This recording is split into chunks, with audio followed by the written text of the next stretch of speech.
일반 직장인이 부동산 투자하는데 은행이자 계산해 봤더니 한 달에 500만 원씩 이자 내야 되면 미친 거 아닌가요? 부동산 투자를 한 번도 안 해본 분들 혹은 갓 공부를 시작한 분들은 대부분 이런 숫자에서 겁을 먹습니다.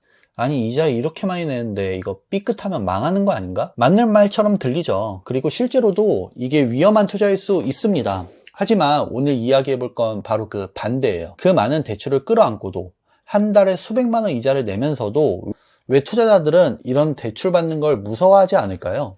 심지어 어떤 투자자는 월세보다 이자가 더 많이 나가는 상황에서도 투자를 감행합니다. 이걸 이해하면 부동산 투자에 대한 시야가 완전히 달라질 부동산에서 대출은 무조건 나쁜 게 아닙니다. 오히려 잘 활용하면 자산을 빠르게 불릴 수 있는 도구가 되죠. 핵심은 그 대출을 어떻게 갚아 나갈 거냐 입니다. 제가 매수한 물건에 대한 예시인데요. 한 건물을 4억 5천만 원에 매수를 했는데 이 중에서 대출은 약 3억 5천만 원 정도 받았고 자기 자본은 1억 원 정도 수준이었습니다.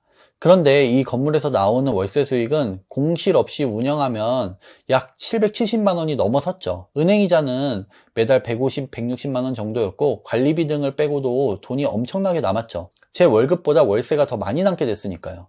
심지어 주변 건물에 공실도 없어요. 내부 리모델링 끝나서 손님이 한 명도 없는 건물이어도 손님을 빨리 채울 자신이 있었죠. 이런 건물을 살 기회가 생겼는데 망설여야 될까요? 건물 잘못 사서 은행이자 150만 원씩 내고 세금까지 내면서 버티는 건 너무 힘든 일이지만 이렇게 다 따져봐서 투자하면 돈 된다라는 견적이 나왔는데 은행 대출이 무서워서 투자를 못하게 될까요? 이게 가능한 이유는 투자자들은 예상 비용과 리스크를 계산하고 그것을 훨씬 넘어서는 수익이 가능할 게 눈에 보일 때 투자하기 때문입니다. 제가 한 투자는 이자를 포함한 고정비보다 훨씬 많이 남는 월세 수익을 만들어내는 구조를 만들 수 있다면 대출은 무서운 대상이 아니고 레버리지 효과를 주는 좋은 도구가 된다는 것이죠. 게다가 더 공격적인 투자자들은 이런 전략도 씁니다. 서울에 건물을 사거나 수도권 땅을 매입하면서 월세보다 이자를 더 많이 내는 구조로 투자를 하기도 하죠. 매달 몇백만 원씩 마이너스 치면서 투자하는 거예요. 이건 무모해서가 아니라 그 부동산의 시세 차익이 발생할 것으로 확신했기 때문입니다. 예를 들어서 개발이 예정된 수도권의 덩어리 큰 물건들, 지금 발생하고 있는 서울 핵심지 아파트의 폭발적인 상승에서 볼 수 있듯이 이런 곳은 당장의 월세보다 미래의 자산 가치 상승이 훨씬 더 크다고 보기 때문에 당장 매달 손해를 보더라도 그 소유권을 유지하는 전략을 선택하는 거예요. 물론 이건 누구나 할 수 있는 투자 방식은 아닙니다. 풍부한 현금 흐름이 안정적으로 공급되는 사람, 예컨대 성공한 사업가나 집안이 부자여서 리스크를 해지해 줄 수 있는 사람, 아니면 매달 월세 수입이라던가 배당을 많이 받는 사람, 이런 사람들만 가능하죠. 그리고 리스크도 비교적 높습니다. 이런 물건은 성공하면 몇 억씩 벌지만 내 예상이 틀리면 몇 억씩 손해를 볼 수 있기 때문이죠. 그리고 이런 물건은 사실상 그 당시 그 시장에서 누가 보더라도 좋게 보이기 때문에 싸게 사기도 어렵고요. 반면 우리같이 일반 직장인들이 선택할 수 있는 방식은 우량한 물건을 싸게 사서 월세 수익이 이자보다 훨씬 많이 남는 구조를 만들어내는 겁니다. 이게 바로 투자자들이 대출을 무서워하지 않는 이유예요. 제가 실제로 매입했던 또 다른 한 건물의 사례를 말씀드려 볼게요. 이 건물은 14억 5천만 원에 제가 낙찰을 받았고 대출은 약 11억 5천만 원 정도 받았습니다. 제 돈은 3억 정도 들어갔는데요. 이자는 한 달에 500만 원이 넘게 나갔었습니다. 심지어 금리 인상이 최절정인 시기에는 한 달 이자가 650만 원까지 올라갔었죠. 처음 들으면 깜짝 놀랄 수밖에 없는 수치입니다. 근데 중요한 건 이겁니다. 이 건물은 공실 없이 운영되면 월세 매출이 약 950만 원 이상 나오는 구조였어요. 소방, 전기, 엘리베이터 등 추가 관리비를 제외하고도 공실이 한두 개 생기더라도 매달 수익이 남는 구조였다는 겁니다. 왜냐고요? 제가 이 건물을 싸게 샀기 때문이에요. 이 지역에서 이 정도 규모의 건물은 보통 18억에서 20억 정도의 거래가 됩니다. 제가 19억의 부동산에 매도하겠다고 얘기해 보니까 부동산에서 이 건물에 무슨 하자 있냐고 왜 이렇게 싸게 파냐고 얘기를 하기도 하더라고요. 근데 저는 14억 중반에 사왔으니까 이미 매수 단가 자체에서 확실한 이득을 본 거죠.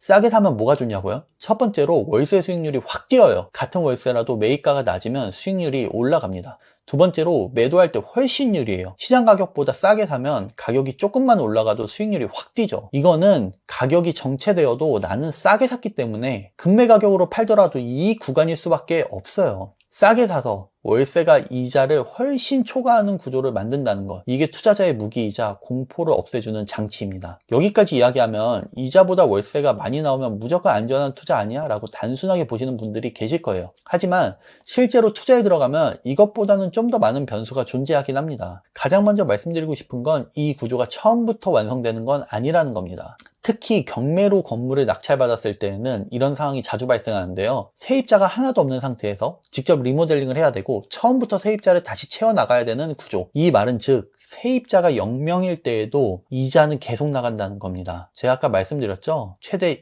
650만 원 한 달에 이자 나갔었다고요.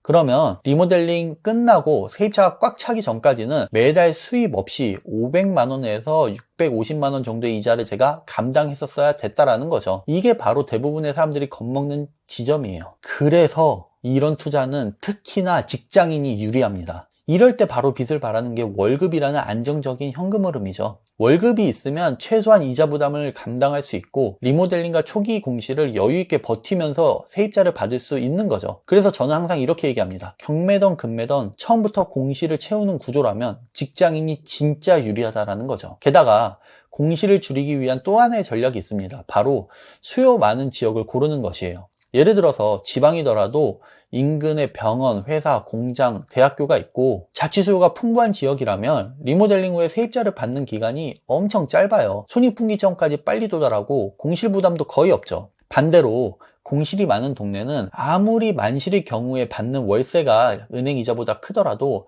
공실의 개수가 예상보다 많이 생기기 시작하면 그 기간만큼 이자 부담을 혼자 떠안아야 됩니다. 많은 분들이 이렇게 묻습니다. 한 달 이자가 500만 원이라면 600만 원이라면 그건 진짜 미친 거 아닌가요? 맞는 말입니다. 감정적으로 보면 그 숫자는 너무나도 공포스러워요. 우리 같은 월급쟁이한테 월 500만 원, 650만 원 비용으로 나가는 건 진짜 너무 무서운 일이잖아요. 근데 투자자는 이 한 달에 500만 원, 600만 원 나간다라는 그 공포스러운 숫자를 보는 게 아니고 내가 돈을 벌 수 있다라는 그 구조를 봅니다. 왜냐고요? 그 건물에서 월세가 900만 원 넘게 들어오고 유지비 빼고도 남는 구조라면 이자는 그냥 예측 가능한 고정비일 뿐이기 때문이에요. 게다가 앞으로 금리 인하가 진행될 거라고 생각하면 지금 건물 매수를 해서 내가 받을 수 있는 월세는 그대로거나 점점 높아지는데 비용인 이자는 점점 떨어지니까 내가 가지고 있는 순이익은 훨씬 더 커지겠죠.